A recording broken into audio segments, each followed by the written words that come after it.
بسم الله و الصلاة و السلام علی رسول الله. ما در حلقه گذشته درباره جنایت‌های منافقان نسبت پیامبر علیه السلام و نسبت مؤمنان صحبت می‌کردیم و در یک آیه توقف کردیم به معنای اون که الله تعالی میگوید یا ایها الذین آمنوا لا تلهکم اموالکم ولا اولادکم عن ذکر الله. ای آنهایی که ایمان آوردید شما را مال، ملک، ثروت، فرزند و دیگر چیزهای دنیوی از دینتان مشغول نکند، از ذکر خدا مشغول نکند. اینجا الله تعالی گویا که صفات منافقا را چنان وصف میکنه که چقدر در سوره بقره هم آمده از یخادعون الله والذین آمنوا وما یخدعون الا انفسهم. اونا فکر میکنن که خدا را فریب کرده ایستادن در حالی که نمیدونن که خود را فریب داده ایستادن. اینجا و صفت آنها رو باز بیان میکنه، میگه که ولا یذکرون الله الا قلیلا، و خدا را جز اندک آنها یاد نمیکنند و ذکر نمیکنند. در مقابل صفت مؤمنای تقوادار، صفت مؤمنای خدا ترسان، الله تعالی میگوید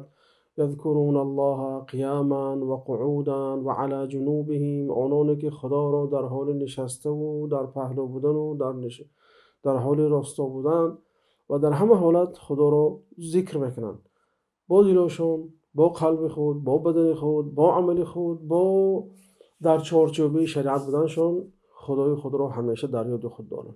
یعنی آیت گذشته وقتی گفت که لا تلهکم اموالکم ولا اولادکم، یعنی مؤمنان را پرهیز داده ایستاده است، مؤمنها را برحذر داشته ایستاده است از این صفت هایی که منافقان با آن مشغول بودند. مثلا بسیارتر با ثروتمندی خود آنها بسیار خودش میبالیدند، یا با سر فرزنده خود یا به زن فرزند خود میبالیدند و فکر میکردند که اگر انسان مال دادی و اگر مال دادی برای انسان پول دادی میتونی که دل انسان کسب کنی، اگر پول من کردی برای یک چیز پیشکش نکردی وای از تو نفرت میکنه، از تو دور میشود. یعنی که این همین بینش اونها، نظری اونها بود، این همون روزنه بود که همه چیزا از همون روزنه نگاه میکردن.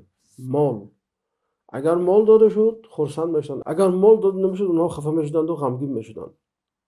بنابراین الله تعالی که و من یفعل ذلک فاولئک هم الخاسرون، یعنی که کسی که همین کارو کند، یعنی کسی که مال و ثروت خودش از ذکر خدا پیشتر داند، کسی که زن و بچه خودش از ذکر و یاد خدا پیشتر داند، البته انسان زیانکار است. این معنا نداره که ما مثلا از مال دست کشیم یا با مال سر و کار نداشته باشیم، بلکه پیامبر علیه السلام گفتن که نعم المال الصالح للرجل الصالح، چه خوش است مال نیک برای مرد نیک.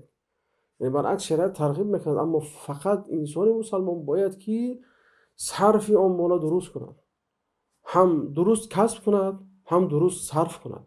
اما چیزی که مذمت میکند این حدود خدا رو پایمال کردن، چارچوبه خدا گذاشته رو شکستن، از امر خدا سرباز زدن.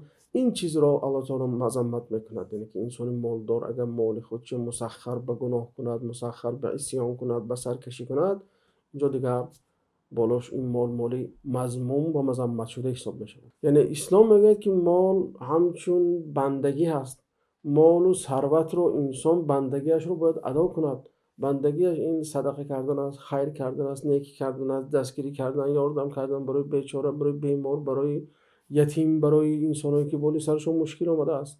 یعنی شریعت میگه که مالت اگر به همین طریق صرف شود، اون مال نیک است که برای مرد نیک است. بعد از آن الله تعالی برای ما یک منظره رو نقل میکند، منظری که همه ما حتما روز خواهیم روبرو شد با اون. این منظره مرگ است، این بستری مرگ است، هنگامی که انسان جان بدهد.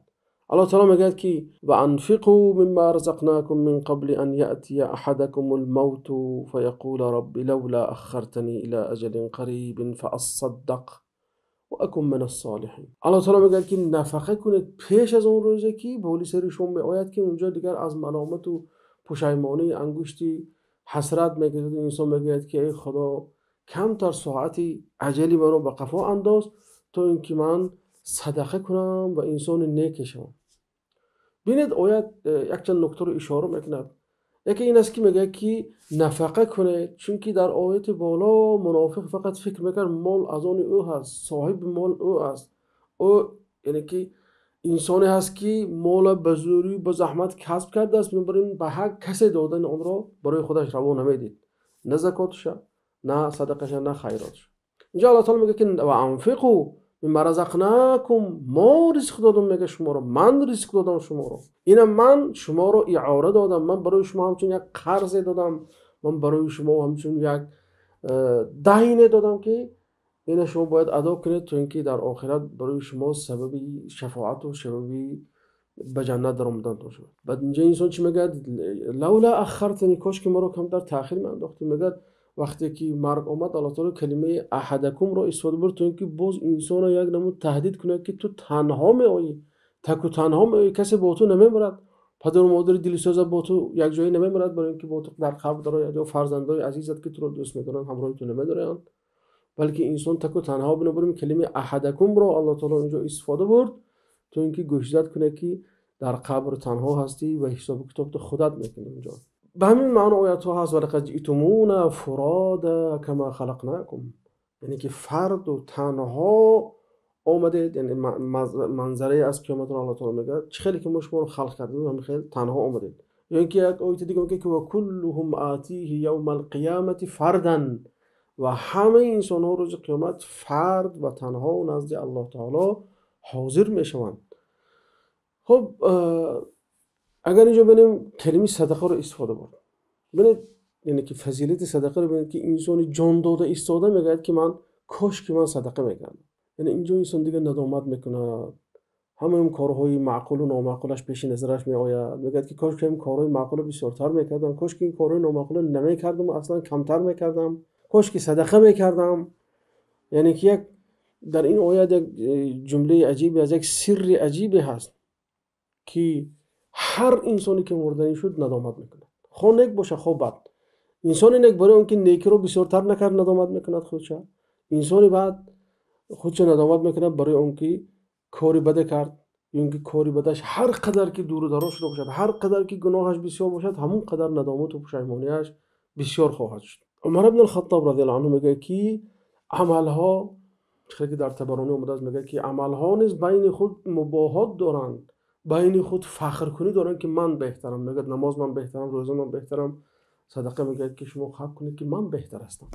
این آیت هم دلیل به همین چیز است. یک همشیره شفقت استرالی میگه که من در بیمارخانه کار میکردم و بسبب اون که با انسان‌هایی که در بستر مرگ قرار دارن بسیارتر برخورد داشتم، از آنها سوال میکردم و تقریبا نیم زیادی آنها از پنج چیز اظهار ندامت میکردن. اول ما دید اسلام میگیم دوستان از همین آیت یکم میگه که انسان مؤمن ندامت میکند برای خاطر اون که نسبت الله تعالی، نسبت بندگی به الله تعالی کوتاهی کرد. یعنی اینجا علاقه بین خدا و بنده هست. یعنی میگه کاش که نماز نفل من 2 رکعت 4 رکعت میخوندم، کاش که روزه نفل رو یه روز نه مثلا 2 روز میداشتم، کاش که صدقه نفله بسیار میکردم و امثال این چیز. یعنی اینجا علاقه بنده و الله تعالی هست. دومش ندامت میکند بس اون که احسان بسیار نکرد، نیکی بسیار نکرد. اینجا دیگر علاقه بین بنده و بنده هست. یعنی که فاصدق و اکن من الصالحین، یعنی که کاش که من کاری نیک بسیار میکردم، هر انسانی که در بیمارخانه بود یاردم میکردم، هر یتیمی، هر بیچاره، هر دردمنده، هر مصیبت زده، از این چیز اظهار پشیمانی میکنه. این همشیره میگه که اونها میگفتن که سوالی بسیارتر مشهور، پشیمانی مشهوری که اونها اظهار میکردن، میگفتن کاش که من برای خودم زندگی میکردم و اینقدر سخن مردم بها نمیدادم، اونقدر سخن مردم نگاه نمیکردم، چون که امروز اکثری مردم برای دیگران زندگی میکنن. کاش که میگه احساس خودم میتونستم که چی در حالت محبت چی در حالت بدبینی احساس خودم آشکارا گفته میتونستم، این برای من بهترین بود. کاش که من اینقدر خودم در کار دنیا نمیدادم و بسیارتر به سلامتی خودم نگاه میکردم، بسیارتر اون چیزی که برای من نیکی میآورد و خوشبختی میآورد به همون چیز رو میآوردم. اینچنین برای از دست دادن دوستان خودش نیست پشیمانی اظهار میکند انسان ها. این همون اونم از همون چیزی همشیره شفقت هست. یک چیز دیگری که اظهار پشیمانی میکند از این اون است که میگه که بعض دوستان داشتم، رفیقان داشتم که باید برای اونها جان فدا میشدم و خودم قربان میکردم، نکردم، با اونها اعتبار ندادم، قدری اونها رو ندانستم. و یکی دیگر این است که همون احساس خودش، عاطفه خودش، چی به طرف نیک چی طرف بد باشد خوب استفاده نبرد، بنابراین انسان اظهار پشیمانی میکند. بعد الله تعالی باز به یک اسلوبی میتوان گفت تهدید، میتوان گفت برحذر کردن. میگه که ولن یؤخر الله نفسا اذا جاء اجلها. الله تعالی نفس انسان، نفس را، هر نفس را، هر جاندار را، هر چیزی که دارای روح است، وقتی که ساعتش اومد به تأخیر نمی اندازد، اجلی او را به تأخیر نمی اندازد. بنابراین نفس یعنی که از کلمه نفس است، همون درآبروی نفس در نظر دارد. یا اینکه بعضی آیات ها نفس گفته انسان را در نظر دارد، مثلا کل نفس ذائقة الموت. لیکن اینجا غالبا مفسران میگن که ولا یؤخر الله نفسا، یعنی که جان را الله تعالی در نظر دارد.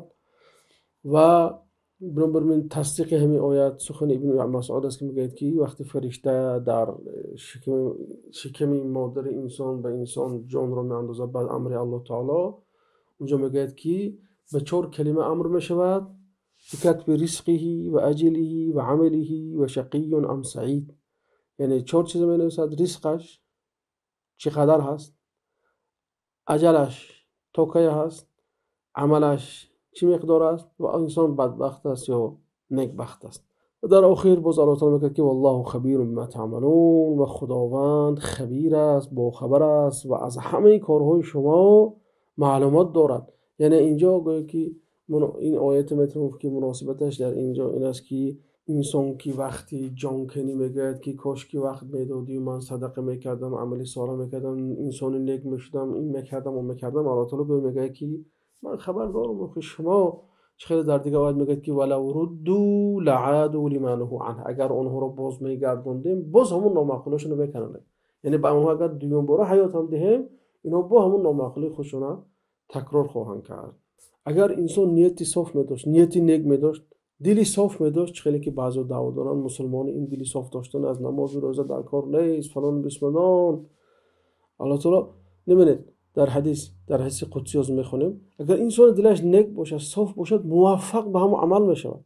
تا حتی انسان الله تعالی برای نیتش اجر میده. ببین پیامبر میگن که الله تعالی میگه که اذا اراد عبدی ان يعمل سیئه فلا تكتبوها عليه حتى يعملها فان عملها فاكتبوها بمثلها.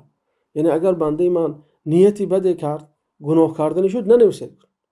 تو اگر همون گناه نکند، گناهی که کرد بعد 1 تا گناه نویسید برای وی. اما ببینید اگر میگه و این ترکها من اجلی فاکتبوها له حسن، اگر همون گناه ترک کند برای خاطر ترسی از من، برای تقوا و برای خدا رو در یاد داشته همون گناه نکردن، یعنی حالا برایش یک حسنه نیکی نویسید. میگه الله تعالی برای ترک گناه هم انسان حسنه میگیرد. و در مقابل میگه که و اگر بنده من نیت نیک کرد و که اون نیت اون کارو نکرد، برایش 1 ثواب نویسید. اگر نیت نیک کرد و اون کارو کرد، برایش 10 ثواب نویسید. تو بعضی آیات بعد دوامش میگه که الی 700 ضعف، شاید که 1 ثوابی تو تا 700 برابر اجر و پاداش داده شود. با همین حلقه رو با آخر میرسونیم. خداوند نگهبان ما و شما باشد و ما رو توفیق بندگی عطا کند. و السلام علیکم و رحمت الله.